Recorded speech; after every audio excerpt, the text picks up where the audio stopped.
If you're a good person, you treat people right, you can still be successful. I felt like I've approached my life that way.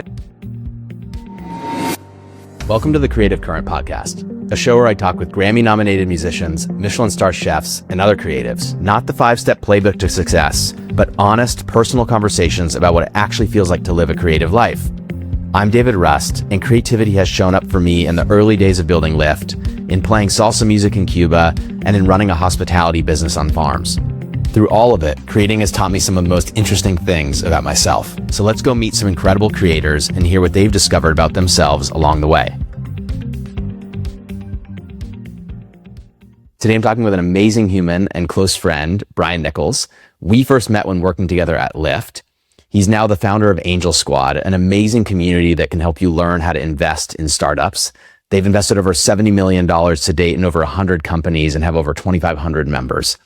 What stuck out to me about this conversation is this unique version of competitiveness that Brian has. It's not the aggressive, win at all costs version of it. It's actually an incredibly caring and compassionate version of competitiveness that fuels his creativity. So let's dive in and explore. We first got to know each other, even though we didn't really. Yes. Playing soccer against each other in high school. High school, yeah. Because we were in neighboring high schools, but we didn't actually officially meet. No. Then. No. But you sent me this video, I dig it back. I know of you playing in like an adult soccer league and scoring an amazing goal. Yeah. And that was coming back to me when I was driving here today, because I don't know, my impression of you is there's something about like athleticism, doing hard things, having fun. Yeah. It's at the core of like what motivates you. And so, when you go back to that moment of scoring a goal, what did that bring up for you? I'm a very competitive person. I think that's like the kind of the root of it. And I think what I get out of sports is a space to just exercise that in the physical manifestation of using my body and my mind to try to compete with other humans. And I just get a lot of value out of that. And the gratification that comes for me from scoring a goal is kind of the ultimate feeling of accomplishment. Yeah. And it's both like a personal accomplishment and a team accomplishment, because right when you scored, the first thing you do is go over and high five all your teammates. Yeah. And when I look at that video, it was like a special goal where it was a shot that I took from so far away. I've never scored a goal that was that distance. And, for it to be caught on drone footage, I was just like, this is so special for me to have. Yeah. And so I just, I think that competitive space will always be incredibly valuable to me. And that's, I'm 38 years old and I still play in a very competitive soccer league for that reason. And I'm definitely top 10 percentile age wise, which is not where you want to be. Yeah. But it's where I am. And I work really hard to try to keep up with the young kids out there. Yeah. I mean, when you go back to when we were playing against each other in high school, was that competitive spirit there in you? Oh yeah. Has it always been there? Yeah. I think from the time I was I could touch a ball, my dad's also extremely competitive. My grandpa was the Cal basketball captain. Oh my gosh. And so we kind of have some very competitive spirit in our DNA, and we just love sports as an outlet for that. So it's really been there all along. And that might be a problem for me, where I need to achieve and seek that sort of satisfaction from some external reward of achievement, but that's kind of a driver for me. I think entrepreneurship in general is, you are just jumping into a business competition. That's what it is. You're competing with real businesses for customers. That was a really hard journey for me. And I honestly changed a lot as a person, where you go from being a senior in college and having literally the best time of your life to getting just beat up by the real world. I just don't think I lived a very healthy mental life at that point. Because at this point, when you're playing soccer, when you're running your businesses, it sounds like it's an enjoyable form of competition. Yeah. Yeah. But it sounds like back then, maybe it wasn't. Yeah. That's a good way to put it. And you said some stuff changed about you as a result. What do you think changed? I mean, I think like in those earlier years, I was such a kind of easygoing guy. And when there was competition, I felt like that was a space for me to kind of just lean in and enjoy that. But when I kind of had to go through the school of hard knocks, I think it became a little bit less fun and more like a test and almost like a survival. And what did that take to get back to enjoyment? I mean, when we were at Lyft together, when you were then at Zooks after, I mean, there was a couple different journeys you had. Yeah. Was there a moment when you felt like, oh, I'm back to enjoyment?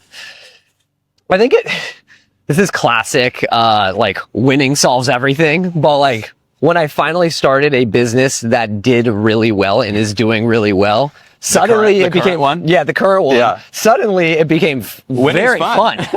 Very fun. I'm like, okay, now I got some confidence back. Yep. And so I'm curious, like if you were to imagine, not that it failed, but not that it had done well, that it had just been mediocre. Yeah. Yeah. And just kind of going. Yeah. What do you think would have been driving you? Right.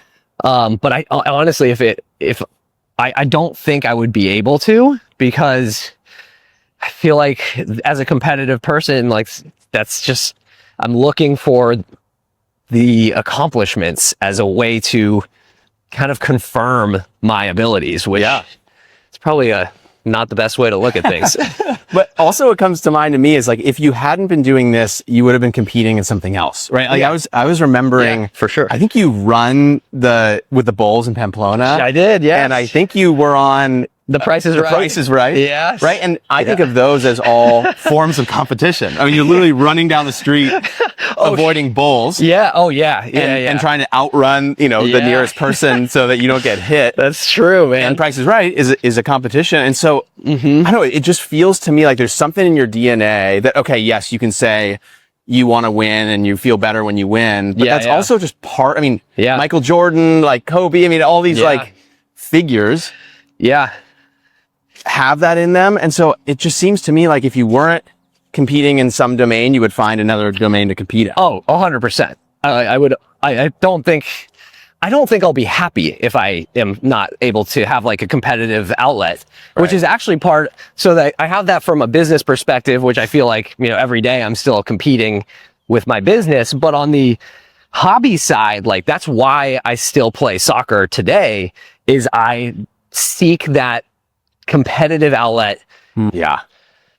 Well, at least for me, in my experience building and running a couple different companies, when I look at the moments where I was most motivated and alive, tended to be those ones where it felt like I was just expressing myself in the deepest way. Ooh. Like, oh, I'm doing something that feels like it's been me since I was born. But if you think about it from what are you expressing about yourself or finding expression through the business, what is that? Oh man, this might sound a little cheesy, but it's really that we have this policy with Angel Squad and it's on our website. We have a no a-holes allowed policy. Yeah.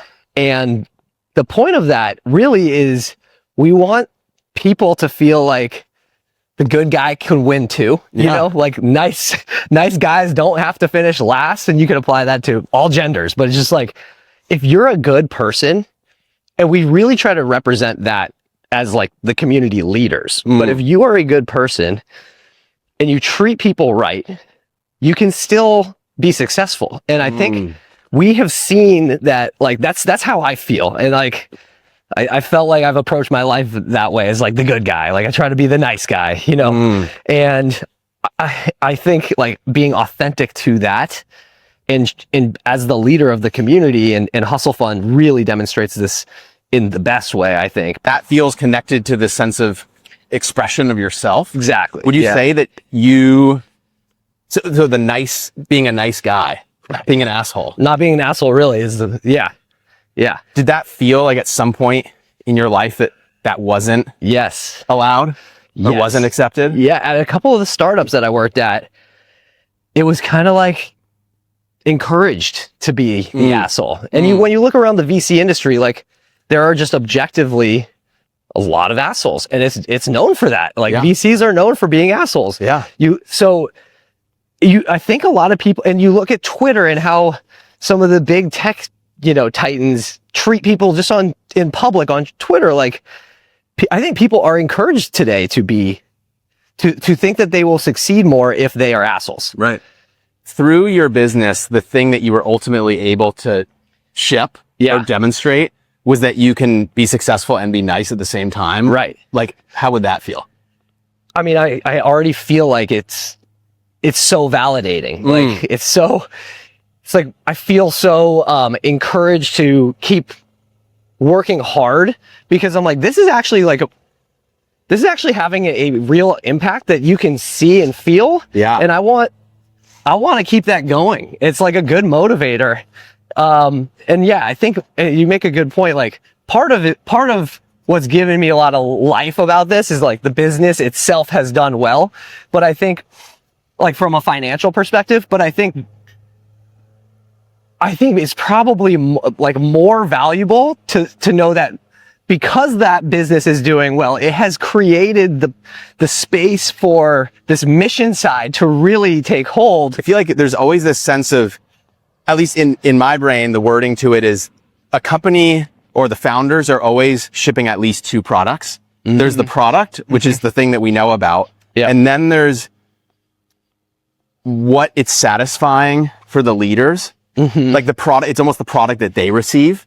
And so in this case, like you're shipping this product that helps people learn how to angel invest and find deal flow and build community. Yeah. But you're simultaneously shipping this product, which is demonstrating that you can succeed without being an asshole. When I watch a game or watch the World Cup, I am insanely jealous. I'm like, or even I was watching some highlights of the NC2A national championship. It went to overtime. This kid's at UW scored the game-winning goal, and he like was sprinting down the field, took off his jersey, and I was just dreaming to myself. I was like, man, like I am so jealous of this moment that kid is experiencing.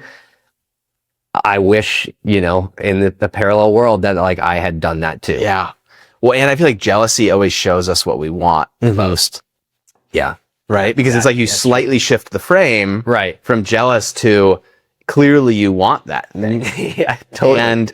And you do get a lot of that. Yeah. In your life. Yeah, that's true. I mean, it's a really tricky balance, I think, of being extremely grateful for where you are today, and then having still like the ambition of like the jealousy and the wants of like what you want tomorrow. Yeah. And I think for me, that's a really tough internal battle for myself. Like, if you look like my life is so good, I should just be content right now. Like I should just be like happy, just fully satisfied and happy. And like, I don't really need anything else at this point. And that's just not where I am mentally. But the competitor in you, it doesn't want to settle. It doesn't. And that's like good and bad. There are pros and cons to that. Yeah. So I can so imagine that being a big tension. Yeah. Because the feeling that I'm hearing that motivates you the most is a feeling of going after something. Right. Yes, exactly. And so you have to constantly be going after something to get the feeling. Yep. And you also want to feel content. Right. So the thing that I am working on and have been working on, and this is was my phrase of, I think 2021, was embrace the journey, because that's where I think that's where I have to find it. Because I'm not going to lose the competitiveness. That's there. That's just never going to go away. And I enjoy that too. Yeah. So I don't want to lose that. But I'd also want to embrace the journey and like find the value and the fun and the joy that comes from the competitive journey. Yeah. And like, if I could get better at that part of it, I feel like that would be a big win for me. Yeah. Well, you mentioned the competitiveness is not going away. Yeah. I mean, that's been there. It sounds like from as young as you can remember. Yeah. Yep. And that you loved that, and you have loved that throughout your life. But then there's this other voice saying, be content. Yeah. What's the concern? I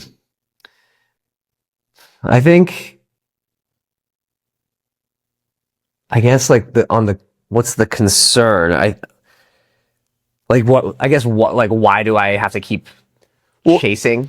No, like, so it sounds like there's a part of you that loves competing. Yeah. And is fine with competing. Yes. Oh, I see. But there's another part of you that says, don't compete. Maybe doesn't say don't compete, but says something like, be content with where you are. Right. And so for that part of you that's speaking, I'm curious what the concern is. I think the concern is that, it's a really good point. It's like maybe missing being present in the moment while like focusing on the finish line instead of the race itself. And I think when I feel like so much satisfaction when I'm present, like sitting in the moment and taking everything in. And I find that when I'm competing, I'm maybe rushing through it, rushing through the moment, not enjoying it. I'm somewhere else in my mind. And if I think I will like regret racing through it and focusing on the outcome. And I think there's like a fear. The concern is that like there will be this like looming regret that I didn't enjoy the ride more. Yeah.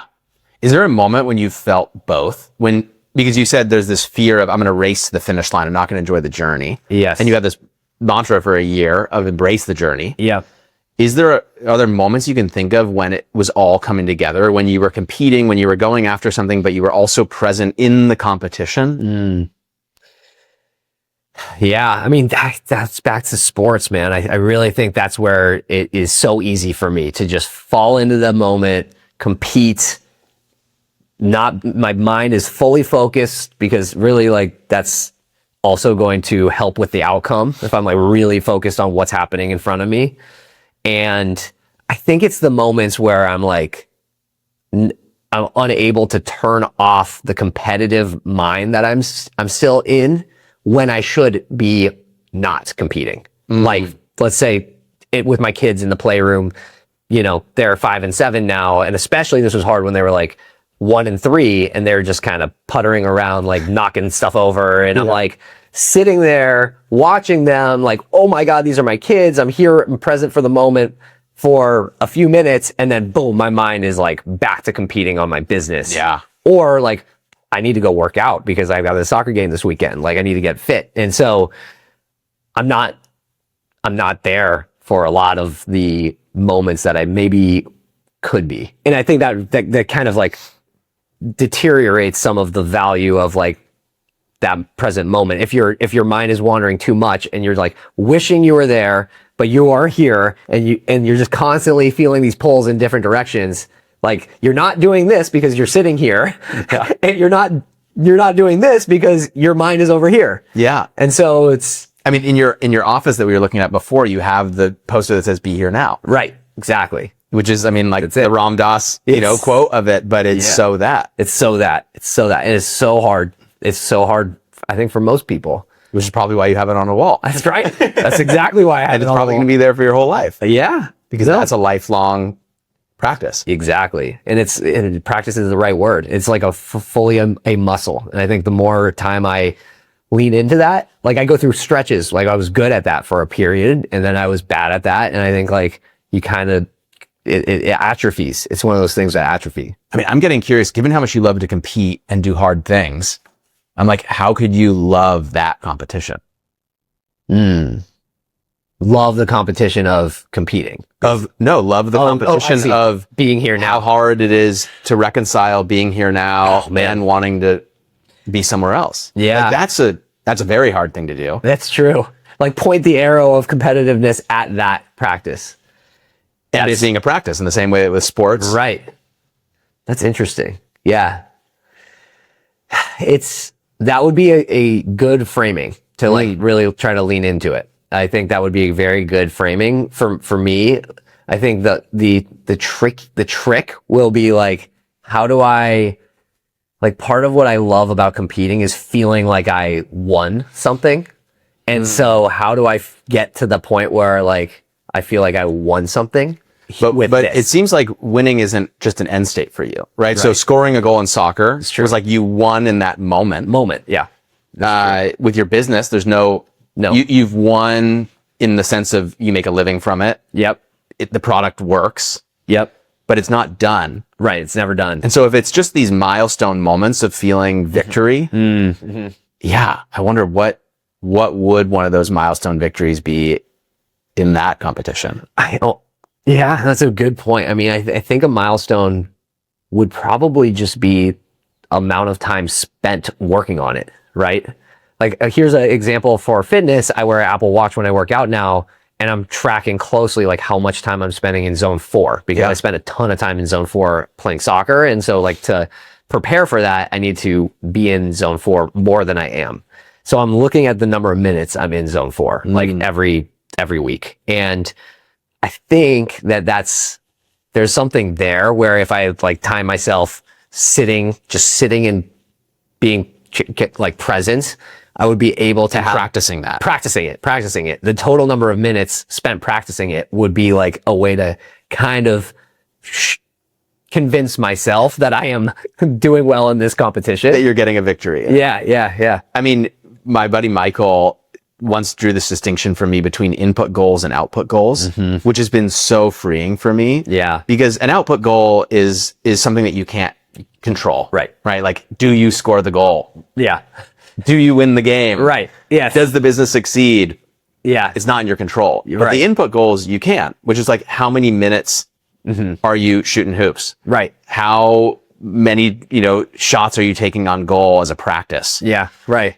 How many minutes are you putting in being present with your children and practicing the balance of being present with them while also allowing yourself to compete? And so I'm hearing that if you set that as a goal, you can win at that simply by achieving what you set the goal as. That's true. And I think you're absolutely right that setting something up here would bring a lot of kind of joy and value to my life. Yeah. That I've been seeking for, probably ever since I had kids. I really was starting to lean into it, but even before that. So that's like something I'm chasing, and maybe that's where we go from here. I was thinking about that term practice ground when you were talking about soccer, because I feel like it's so healthy and helpful to have a place that you practice things that is not the high stakes place. Right. Like I was talking about this yesterday with a client who loves mountain biking. Okay.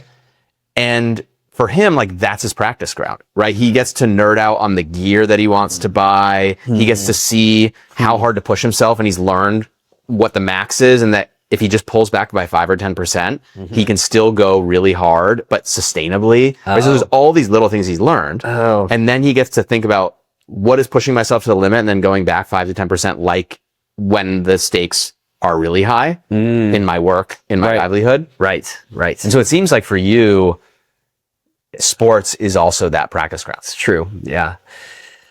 No, totally. I think it's team sports especially too, right? Like soccer is such a dynamic sport where, you got to have trust in your teammates. The teammates have to trust you. There's a lot of reminders of like how you can apply some of that stuff to your family, to your coworkers. And I mean, there's this group of guys who joined the team, and they just would not pass me the ball. This was a couple years ago, and it took like me scoring 3 goals probably to the point where I eventually was just like, you guys have to trust me. Like, look, I'm scoring the goals that we need to score. Like, give me the ball when I'm open. You don't just pass to each other. And I felt like, man, there was so much like learning going on, and like something I would never have gotten from anywhere else in my life. But that at that moment was like another realization of like how important that level of trust and communication and like a lot of saying things in a tactful way. So there's like a lot of kind of navigation of that situation where I felt like, man, I gotta like take some of these lessons and apply them more broadly into my life. And you also knew, like, if you put me in that position, I will score. Yeah.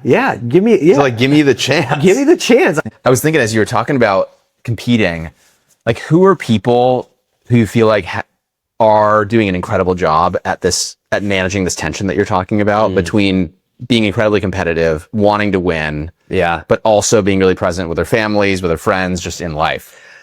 The first person who comes to mind to me is Steph Curry. When I'm a big Warriors fan, but when I watch Steph, I'm like, that guy, if I could just be like him mentally, not like set aside the fact that he's the best shooter of all time and like he's already, all the accolades, but he just looks like he's having so much fun. He's so dedicated to the craft. He works so hard to be an ultra competitor, but he has 3 kids. Every time I see like video of him with his family, he's like so proud of his kids. He's so with them. He just strikes me as somebody who's like kind of nailed life, like across all axes. Yeah. So that's kind of the first person. Have you heard him talk about how he does it? I have not. On the flip side, though, there's an answer to the opposite of your question. I think it was Ray Allen who wrote like one of those articles. I forget what that publication is called, but Ray Allen was somebody who's so serious, basketball player, amazing 3-point shooter. Also, he won a championship, but his article was like, when I finally won the championship, I realized the huge mistake that I had made, which is I didn't enjoy the journey. Wow.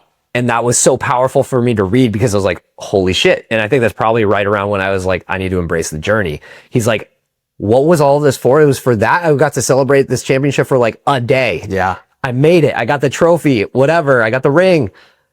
But I spent the last like 15 years of my life like killing myself for this. And I didn't have that much fun. And you look at Steph and you're like, that dude is having fun and winning and successful. And even when they're losing, you can tell he's just got the joy of being out there and competing. And like that's so fulfilling for him. Yeah. And so I like to like compare those two visuals in my mind. I'm like, I want to be Steph, not Ray Allen. Yeah. Well, and it seems like Steph is in some way through his life demonstrating this principle that you're demonstrating through running your business of like, you can, be a nice guy and compete. Right. You can enjoy your family. You can have a great family life, be a good person, and be one of the greatest competitors of all time. Totally. And like you read about Kobe and Michael Jordan, and that's the asshole approach. Yeah. Nobody liked those Or the guys. Tiger Woods, another one. But yeah, a lot of these guys have been built up in our minds as like the way you are the ultimate successor, or like the champion is the person who is rough around the edges. They're super competitive, win at all costs, burn bridges. That's what we kind of grew up like idolizing almost. And I had to kind of unlearn that over time. What's the latest thing you lost sleep over competing? Oh, last night.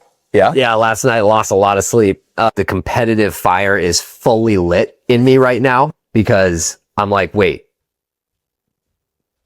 I think that if you're not going to include us on this going forward, then I'm going to build the competitive thing to what you were. Then I'm going to beat you. I'm going to beat you. I have to beat you now. Yeah. So I literally like every time I woke up a bunch of times last night and like all I was thinking about was that.